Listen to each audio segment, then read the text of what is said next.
Hey, this is JJ Virgin. Welcome and thanks so much for joining me. This is Ask the Health Expert.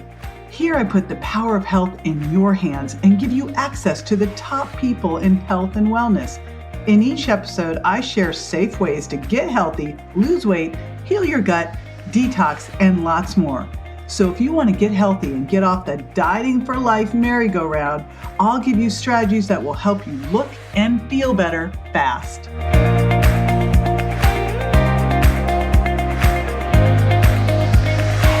Welcome to today's podcast. So this came up because I had someone asking about this very topic in one of my private Facebook groups. So I was fortunate to be spending time with Tricia Nelson.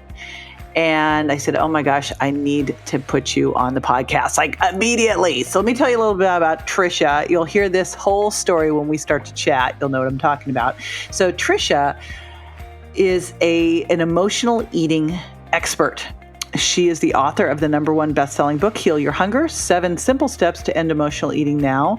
She is also the host of the popular podcast, The Heal Your Hunger Show. She has been on NBC, CBS, KTLA, Fox, Discovery Health, and she is a highly regarded speaker and coach. And what makes her so darn good, I think, is because she's got her own hero's journey. She spent 30 years researching the hidden causes of addictive personalities after she lost 50 pounds by identifying and healing the underlying causes of her emotional eating. And I always love that. To me, like, you are so much better at what you do when you've experienced it firsthand and gone through that. So that is why I'm super excited to share Tricia Nelson with you today and talk about how to heal your hunger and end emotional eating. And I just want to give you a little heads up. Of course, we have amazing show notes. We always do. And we also have a link to Tricia's quiz where you will find out if you are an emotional eater or a food addict. So you can grab all of that at jjvirgin.com/heal your hunger. Now, before we dive in, here's a little word about one of my favorites.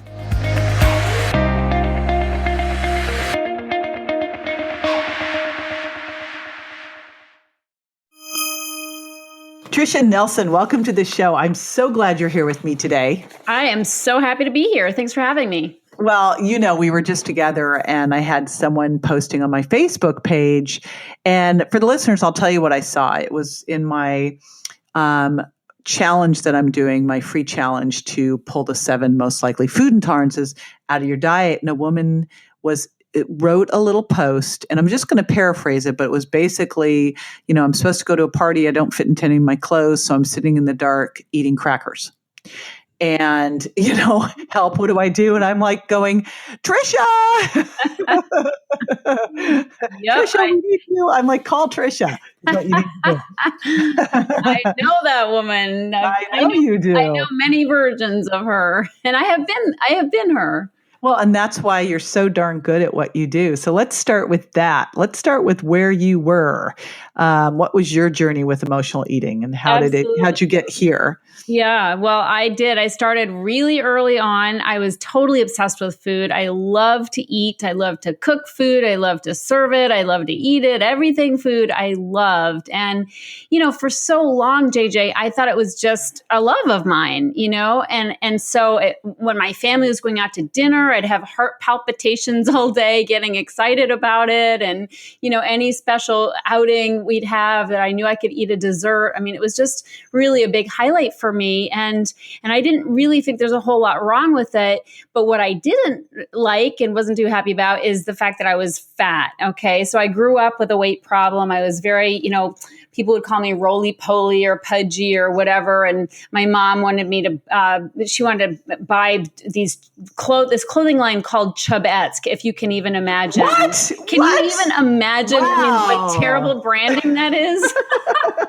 I guess that's why we don't know about it anymore. It's failed. I'm like, Mom, I have to draw the line at that clothing line. So basically it was, you know, I hated being fat. I hated this big roll on my tummy that I was scrunch up, and I just imagine these terrible things like cutting it off or joining the army. So they'd force me to go through boot camp, or getting some disease where I'd automatically lose weight and wouldn't have to try. So like these crazy outlandish ideas because I hated being fat. And that's really where I started to search search for answers and weight loss solutions. And I did pills and potions and lotions and, therapy and 12-step programs and self-help books. I mean, you name it, I tried it, and nothing I tried worked for any length of time. And I really got to a place where I felt hopeless. I felt like, well, I'm a goner, I'm going to spend my entire life going up and down the scale, which was my pattern. I was like a yo-yo dieter. And what happened was I found a solution, and that was I was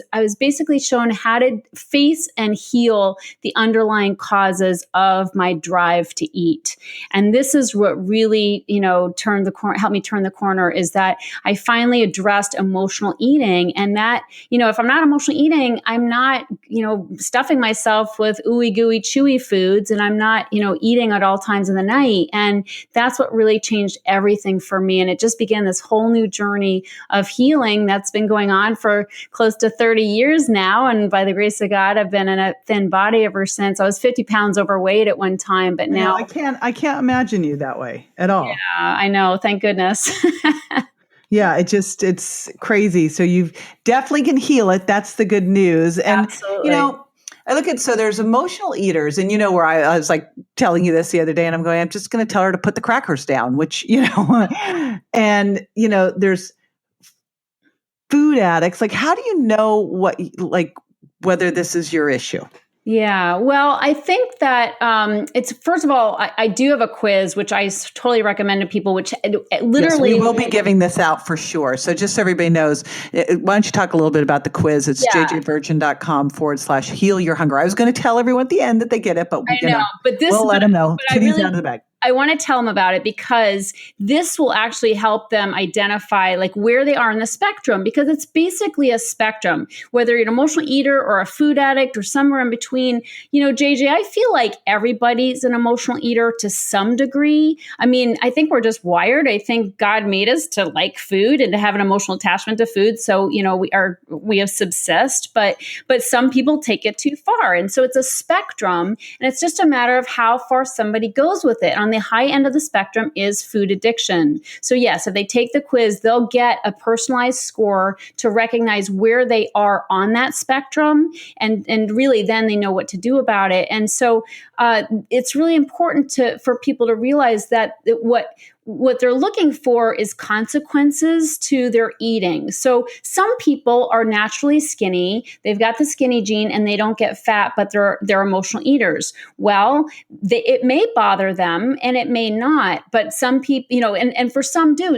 Many people come to me who have like 5 pounds to lose, and they're more upset about the 5 pounds than somebody is about 100 pounds. So it's a very personalized thing, and what gets to somebody. Some people just are very annoyed by the fact that they're thinking about food 24/7. If they're at work, they know exactly what items are in the vending machine. So it's an obsession. But for other people, there are major consequences. And if they have a weight issue, obviously you've covered a lot of that, what that is. I mean, the heart disease, diabetes, just legs chafing. I mean, all the different encumbrances of carrying around extra weight. So, but for some people who don't have a lot of weight to lose, it is just the fact that they are obsessed. They're thinking about food 24/7. They may spend a lot of time at the gym to try to offset their binging.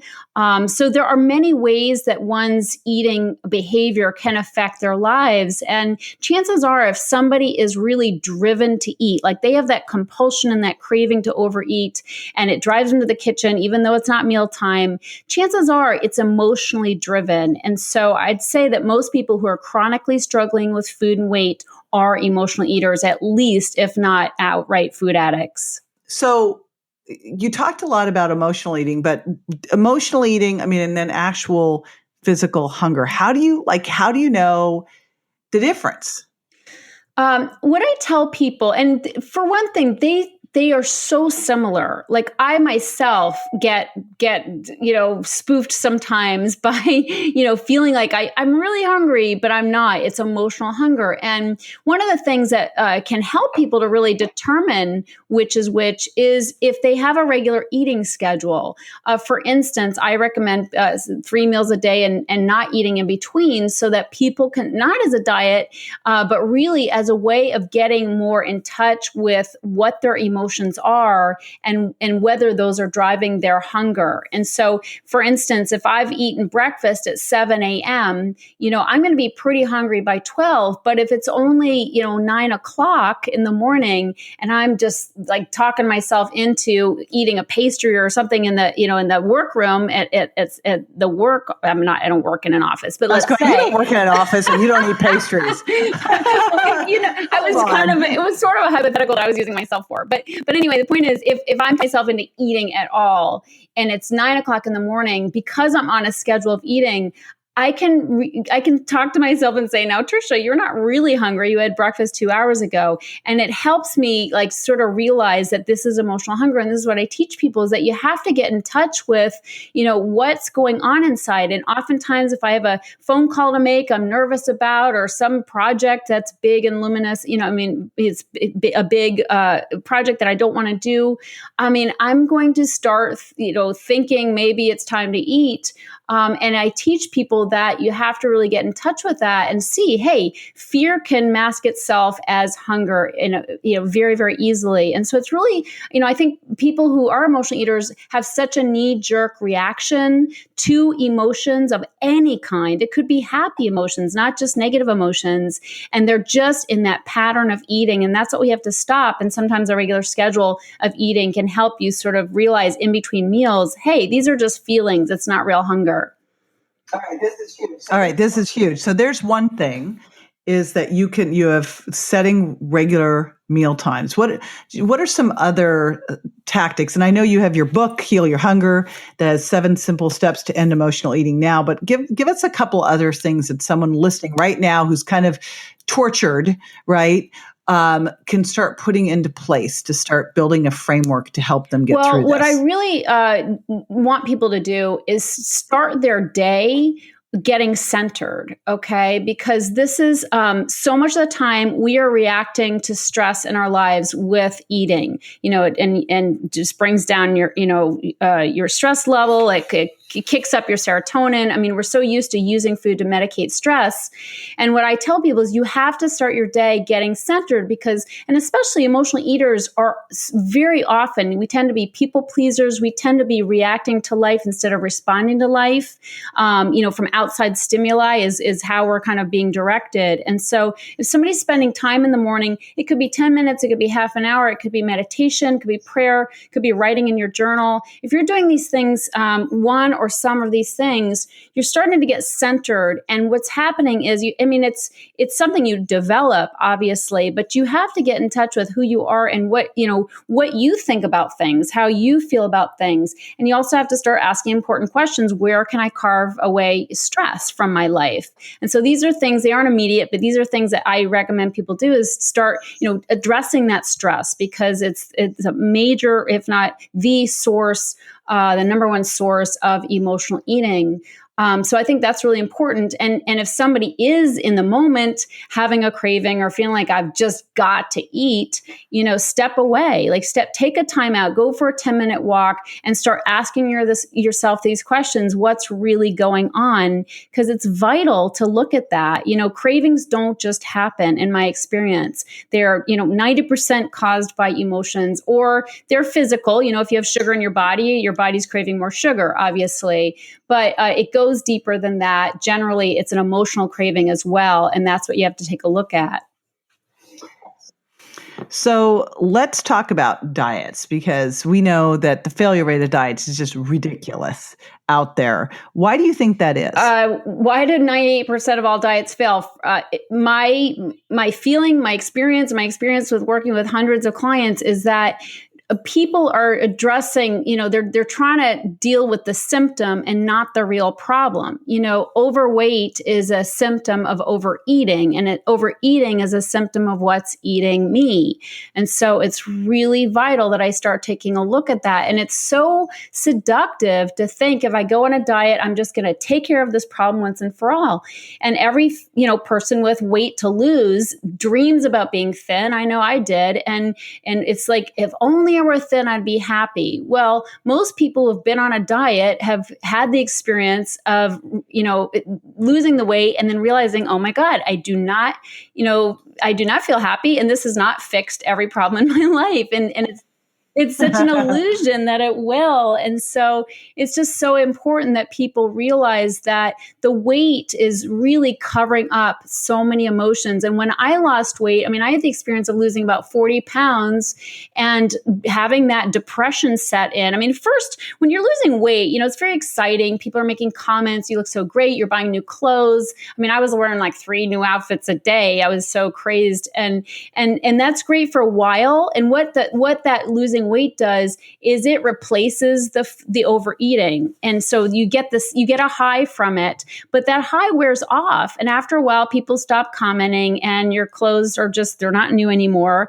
And then you're left with the emotions. And what's happened is all those emotions that were stuffed down with so many years of overeating come bubbling to the surface. And before you know it, this is what happened for me is I got depressed. And this is a while back when, depression, they weren't popping Prozacs like candy, and I just didn't know what was wrong with me. And what I didn't realize, it was all that I had buried with food was all of a sudden in my face, and I didn't have the tools to deal with it. And so, of course, went right back to overeating again. And that, to me, is why 98% of all diets fail, is people do not have the tools in place to be able to handle being thin and not having their cover up, which is food and fat. So I always think that the first thing you have to do is know your starting point. So I love that you've put together a quiz to help people figure out if this is their issue. So will you walk us through this again? And by the way, if you're listening, you can get this at jjvirgin.com/heal your hunger. It'll all be in the show notes too. But walk us through what they're going to learn through taking So when you quiz. take the quiz, which is basically, are you an emotional eater or a food addict? That's what you're going to find out. And it could be one or the other, or it could be in the middle.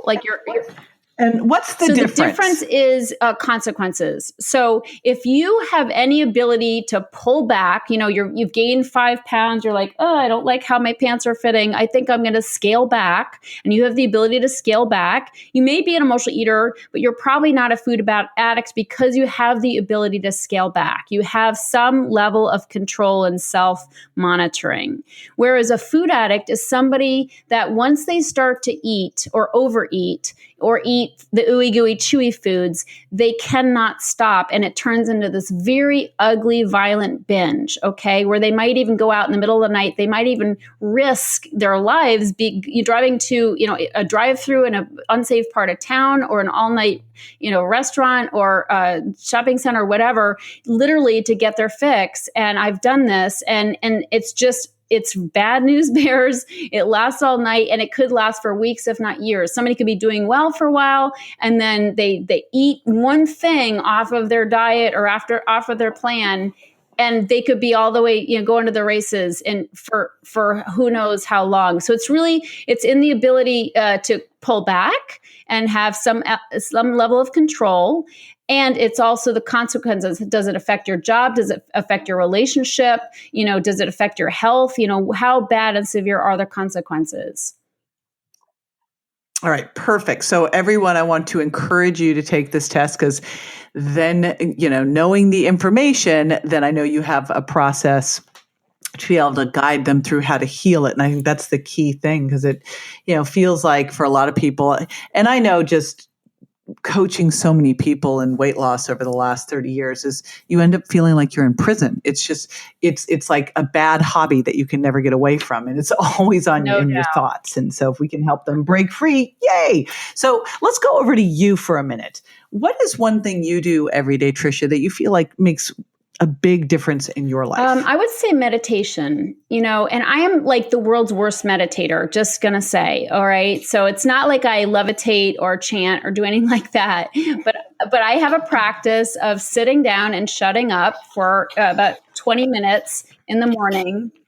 And I basically do that twice a day. I do it before breakfast. I do it before dinner. And I always tell people, I could swear that anybody who does it before dinner is going to eat 200 calories less for dinner if they meditate before dinner.